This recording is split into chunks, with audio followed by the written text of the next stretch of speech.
안녕하세요. 교과서 논문에 근거하여 올바른 건강 지식을 전달해드리는 재활백서입니다. 오늘은 팔자걸음과 11자걸음 중 과연 어떻게 걷는 것이 올바르게 걷는 것인가에 대해 이야기해 보도록 하겠습니다. 나 혼자 산다에서 기안84는 모델 워킹을 배우며 팔자걸음을 교정받았고, 아내의 맛에서 홍현이는 11자로 걸어달라는 이야기에 스트레스를 받습니다. 조선시대로 거슬러 올라가면 양반들이 주로 팔자로 걸었기 때문에 팔자걸음을 양반걸음이라고 부르기도 했습니다.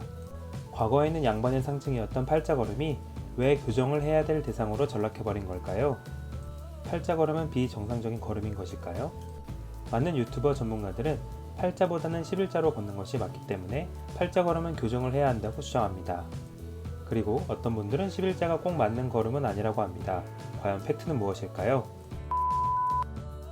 걸음과 보행을 연구하는 사람들의 대표적인 교과서 페리의 보행 문석에 의하면 발의 벌어진 각도가 5도에서 7도 정도가 정상 범위라고 말하고 있습니다. 여자는 5도 정도, 남자는 7도 정도로 남자가 2도 정도 각도가 더 큽니다. 그림과 같이 정상 범위보다 각도가 더 작으면 안짱걸음이 되고, 이보다 더 크게 벌어지면 팔자걸음이 되는 것입니다. 자, 지금까지는 정상 범위를 알아보았습니다. 그렇다면 팔자걸음이나 안짱걸음은 왜 생기는 것일까요? 어렸을 적 W자로 앉으면 안짱걸음이 심해진다는 이야기를 많이 들어보셨을 겁니다. 물론 W자로 앉는 것이 안짱걸음을 초래하는 한 원인이 될 수 있지만 이것이 전부는 아닙니다. 팔자걸음과 안짱걸음은 뼈와 연관된 해부학적인 문제일 수도 있고, 근육이 짧아지거나 약해서 불균형으로 인해 발생하는 것일 수도 있습니다. 다음으로 팔자걸음이 초래되는 경우를 살펴보겠습니다. 먼저 넙다리뼈의 뒤경사입니다. 여기서 넙다리뼈란 많이들 알고 있는 허벅지의 대퇴골입니다.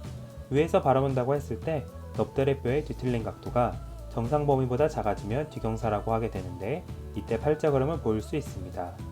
다음으로 정강이뼈의 외회전, 즉 정강이뼈가 바깥으로 돌아가 있는 것 또한 원인이 될 수 있습니다. 뿐만 아니라 발의 아치가 무너져 평발이 생기는 경우에도 팔자걸음처럼 보일 수 있습니다.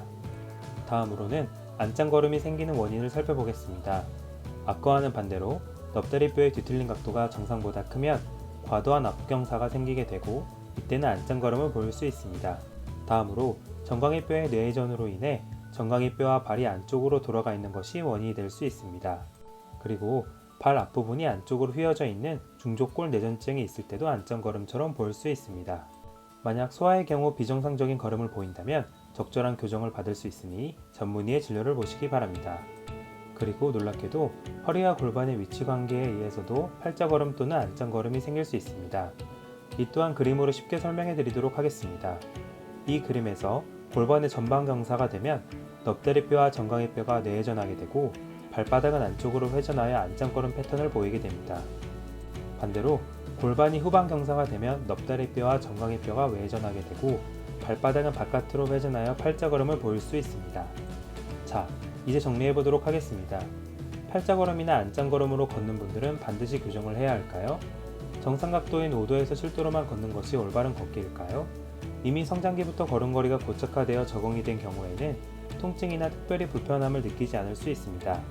이런 경우는 지켜봐도 괜찮지만 발, 무릎, 골반, 허리 등의 통증이 발생하는 경우에는 잘못된 걸음걸이가 그 원인이 될 수도 있어 교정하는 것이 도움이 될 수도 있습니다. 당신의 건강에 올바른 지식을 더하는 재활백서였습니다. 제 영상의 정보가 도움이 되었다면 구독과 좋아요, 알림 설정 부탁드립니다. 감사합니다.